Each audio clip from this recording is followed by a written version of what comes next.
Hey art friends, today we are working on the Glittery Unicorn Kit. This kit happens to be with a pink background and some gold ribbon with gold for the horn. Yours might look a little bit different, possibly a blue background and even a silver horn with blue ribbon for the background. So the fun thing about these kits is that they're sometimes switched up depending on what kind of ribbon we can find here at Curio. So the first thing we're going to do is we're going to start with our lighter colors. We always like to work from kind of light to dark.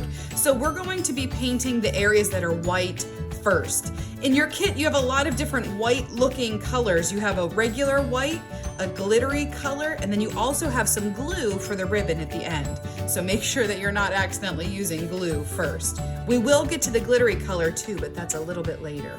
So you may be wondering why we're painting white on a white canvas, but the reason is because whenever your paint dries, it dries nice and shiny. If we just leave your canvas the way it is, it kind of has more of a flat look to it. So we want to make sure that your picture is really nice and shiny and looks finished and really polished to make it really stand out and have that extra wow factor. So we're going to start by holding our paintbrush up in the metallic part so that you can hold it more of like a pencil, and that'll help to give you more control over your painting and over your brush. We're going to use our white first, and we're going to paint in our entire unicorn's kind of fleshy hide color with this nice white so that it dries nice and shiny and looks like a nice finished piece of art when we're done. I always like to outline my shapes first, so I like to take my white and kind of paint right next to the pencil line so that now, after I've outlined it, I can a little bit more easily paint in the rest of my image, or possibly even switch to a little bit of a larger brush if I want to, so that it doesn't take quite as long. Speaking of taking long, if you at any point need to pause the video so that you can catch up with the part that I'm on, you can. If you need to fast forward it because I'm taking longer than you, that's fine, but we always want to take our time, try our best, and make sure that we have a piece of art that we can be proud of at the end. So the first thing I'm doing is painting in my unicorn. And when I'm done, I'm gonna do the star. And I can either reach way across my unicorn or I can turn my canvas. I'm using paper so that I don't use the canvases at Curio so they can be saved for you. But when you're working on your canvas, you can also rotate it so that you're always working close to you. That way you're not reaching over wet paint and accidentally smearing it. And you're also able to be a little bit more in control of your paintbrush too. Now that our white is finished, we're gonna move to the background next. Like I said, your background might be blue or pink, depending on what color you picked. And who knows, we might even start adding some more options in there too, like some fun purples. So when I'm doing my background, I could absolutely paint it all one color and paint it flat pink. Or I could do something really neat where I kind of add in some white to it. I do have some white on my paintbrush, so I'm going to wash that off in my water cup. I'm gonna push it down towards the bottom and give it a little squiggle around the bottom there. And I'm also going to dry off my paintbrush on my paper towel too, so I don't have oozy wet paint as I'm working. So the first thing you want to do with your paintbrush, like I said before, hold it up in that metallic part like a pencil, and you want to outline your image first. Outlining just always makes it easier so that you're not accidentally bumping into areas that you don't want to paint on top of. So by taking the time to outline my image first, I'm making sure I don't accidentally paint over part of my unicorn that I want to save for later. These kits are designed so that they can be for all ages. If you are a younger artist and you need a grown-up to do this part for you, then they absolutely can. There's no problem with that. You can also wait until the white part is totally dry before doing your background, or you can just be careful to not bump into it. You could also use a hair dryer if that's something you'd like to use also and you have permission to. That can help you dry your image a little faster. When I'm doing a star or something that has lots of points, I like to start close to where it kind of folds or bends and pull my paintbrush away. And then I can turn my canvas. I'm gonna start right in this crease and kind of pull away so that I can try to make that area where my star bends nice and crisp and clean.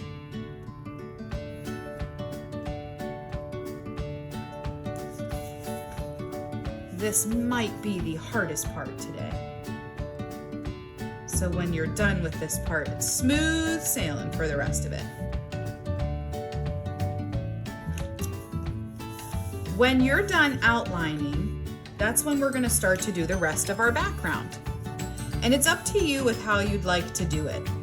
If you want your background just to be straight pink or blue or whatever color you have with your kit, you can do that. You could entirely paint the whole thing just this one straight color. When you are painting though, make sure you wrap around the top of your canvas and the sides and bottom so it's totally nicely finished. What I like to do though, is I like to add some more depth. You know, I feel like unicorns are really magical, they're kind of mysterious, so it would be neat to kind of have this background that kind of adds that idea to it. So instead of just having this be one flat color, what I'm going to do is I'm going to use my regular white, and I'm gonna do this while my pink is still wet, or my blue, whatever color. I'm going to make sure that while this pink is still wet, I'm going to add in my white, and I'm going to do something called cross hatching, making kind of these X shapes over top of my pink. And what happens is that it starts to drag my pink into my white and it makes a lighter area.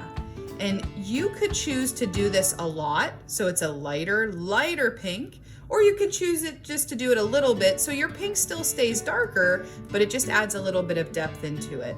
I am not washing my brush out in between because I want to kind of bounce back in between my pink and my white and kind of mix those together in my brush a little bit and on my canvas too. So instead of just painting my entire background straight pink, I'm going to do this look where I kind of add in some white as I'm going to make it look a little bit like choppy, kind of add some depth to it, makes it look a little bit like atmospheric. And I tell you what, I love to do this on all my different paintings with the backgrounds. Even if I'm doing something with water and it's blue, I think it makes this really cool kind of choppy look to it, like there's movement, makes it look a little bit more exciting to work with and look at.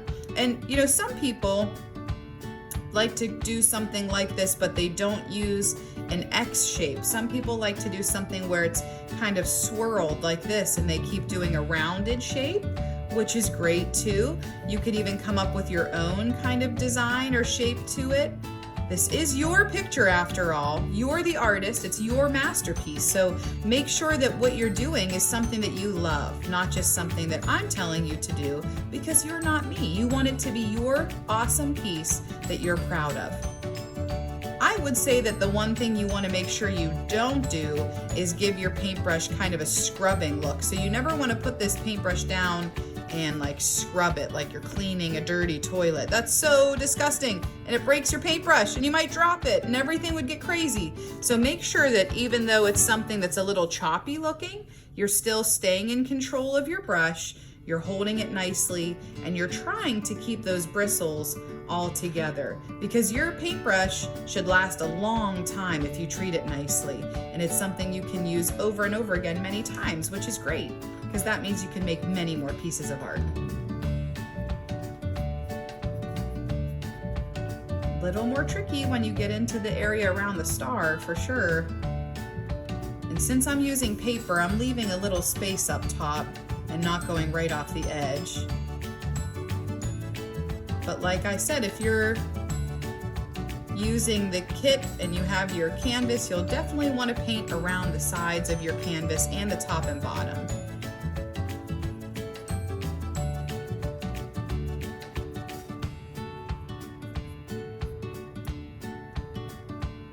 I happen to be using a round brush while I'm working on this kit today. If you want to use a brush that's a little bit larger, or you might even have a brush that's shaped like this called a square brush, you can use that as well. I always try to use the largest brush that I can so that I can work with my paint while it's still wet, especially if I'm doing something like this, because I want to catch the paint while it's still wet to kind of blend those neat colors together. But sometimes people don't feel comfortable with that, especially if it's maybe one of your first time painting something. You want to make sure that you have a little bit more control, so you might choose to use a smaller brush, and that's fine. Again, that's where I said you can feel free to pause the video. It's here for you whenever you need it. And you don't have to finish your painting all in one sitting. You can always come back to it. These paints will be good for a while. Sweet. Now that I'm done with that, I'm going to wash out my brush. And I'm going to move into a couple of different parts of my unicorn. I'm going to, actually, I guess I didn't have to wash my brush because I could do the inside of those pink, but I'll tell you what, I am dying to do the horn. So I'm gonna jump into my metallic color. I'm gonna turn my image around so that I can work on it a little closer. And I'm actually gonna start up in the horn like this so that my paintbrush has all those bristles close together, and I can kind of get way up in there real close and have the top of it nice and pointed. I always find that it's easier to start up high and drag the paintbrush down towards you or down the line instead of trying to push your paintbrush up. Then your paintbrush tends to get wider and your line gets wider. So I'm gonna start here and kind of pull my paintbrush down towards me.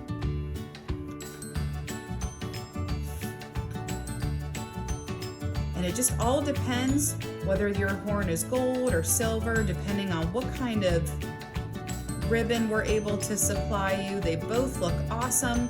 I have some gold ribbon today, so I decided on a gold horn. And that metallic paint is awesome. What's cool is that it's gonna get even shinier as it continues to dry there, which is neat. Love, love, love some metallic colors there.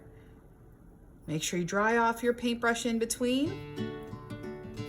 You can tell that this paintbrush has been used a lot because it's starting to separate like this. That means that maybe it wasn't washed out really well. It's getting some paint down here. Could just be an older paintbrush from lots of use. So you want to try to make sure those paintbrushes can nicely stick together and your bristles are nice and close. That's important. This guy maybe he's only good for some background stuff now, because you wouldn't want to do like a teeny tiny eye with your paintbrush having all these kind of scary pieces to it. You wouldn't get a very fine line, that's for sure. I'm gonna switch back just to the smaller brush since that one's looking a little scary, and I'm going to do the ear.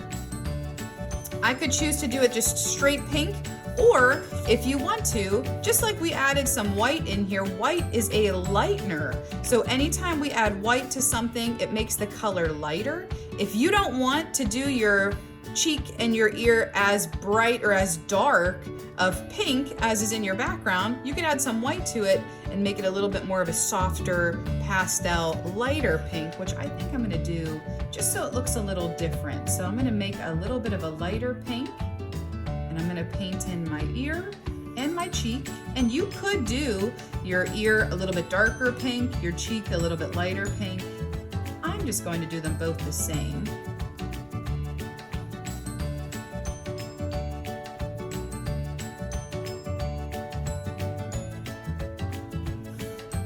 And then I can start to let those dry.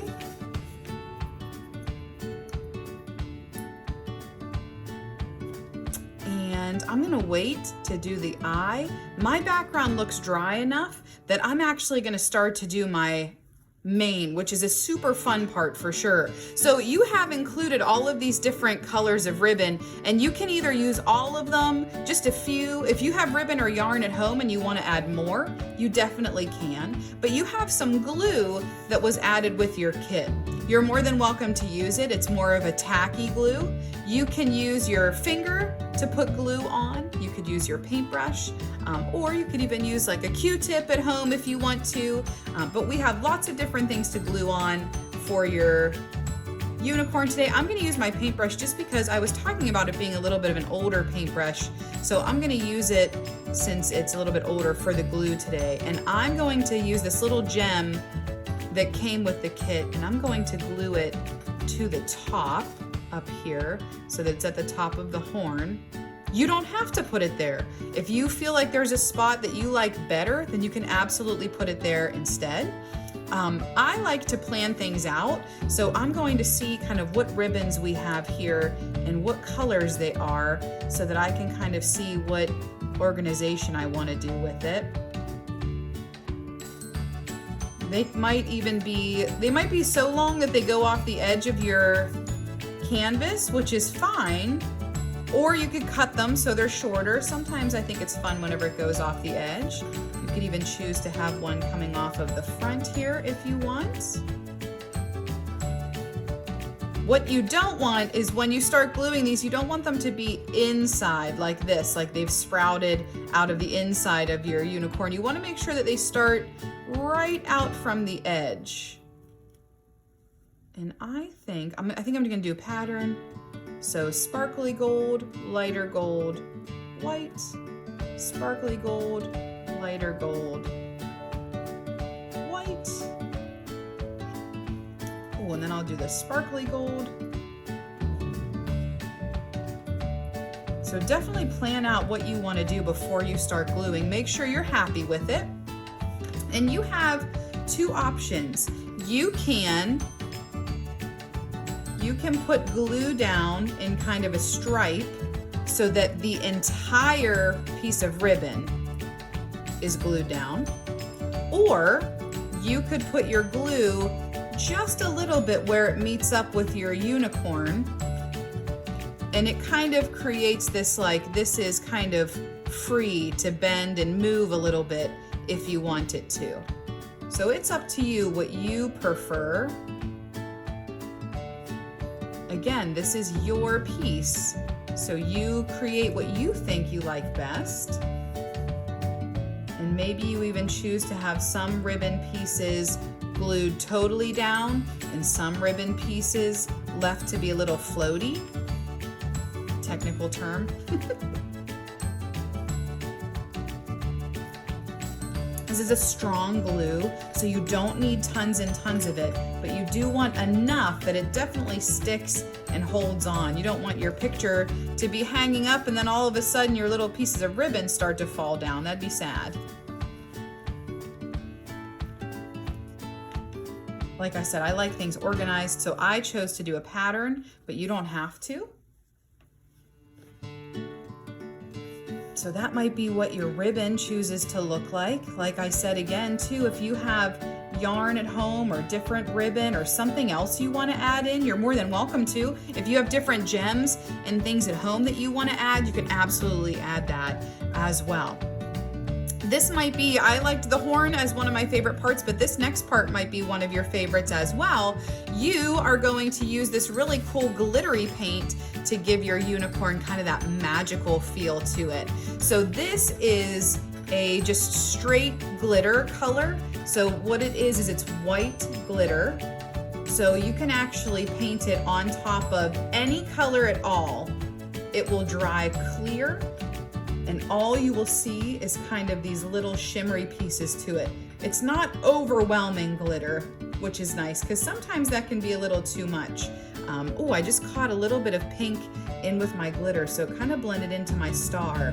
So that reminds me in saying that you might want to make sure that you've kind of waited for your background to dry, or maybe you used a hairbrush to make sure it's totally dry first so that you don't smear, because you want to make sure that this glittery color is the only thing. If it mixes with other stuff, then it's just hard to see those little flicks of glitter. But I'm going to do everywhere that's white. So I'm going to do like the ear. I'm going to do around the nose, neck, all the different parts that I painted white. And it just adds that really nice little extra. And you can use this a lot with other things too. So if you have some extra, if you're doing like something wintry and you want it to look like there's snow or some icicles, this is great for that. If you're doing something and you almost want it to look like wet, if you are doing a picture and you're making it look like water and it's outside, the sun's shining, you might want to add this onto like the blue of the water to make it look shiny and look like the sun's reflecting from it. Or you could add it onto a sun so it looks a little bit glittery. There's so many different ways you could use it. It's so awesome. If you want to, you could even put it on the horn too. The horn's already metallic, so it doesn't necessarily need more glitter to it, but if you can't help yourself and you just love your glitter so much, you could put it on here too if you want to. I'm not gonna put it on the cheek just because I wanna have a little bit of difference between the two areas. I see a little bit of background that I missed right here, so I'm just gonna go right next to my star and fix that just a little bit. And your last step that you're gonna work on for today is something that's totally your choice. You can wait until this is completely dry, and you could choose to use a Sharpie to outline the eye, or you could use your black paint that's included in your kit. Really hold your paintbrush nicely up in the silver or like metallic-y parts. Some paintbrushes are gold up here. Make sure everything's nice and dry so you can put your hand down, and you're gonna do your swoop for the eye so it looks really peaceful. And you could absolutely outline more. You could go like around your ear and your cheek if you want to. I think my kids add eyelashes to everything, so if there's a way that you wanted it to look more girly and add eyelashes, you could. But a Sharpie's also nice too because you can hold it and have a little more control over it to do the swoop of the kind of peaceful eye. If there's anything else you want to add to it, you're more than welcome to. After all, it is your picture, but this is how I'm going to choose for mine to be finished today. When you're done with yours, please make sure that you take a picture of it and you share it with us on social media. Make sure that you tag us at Curio Cool so that we can see your awesome picture and how you rocked out your Glittery Unicorn art kit.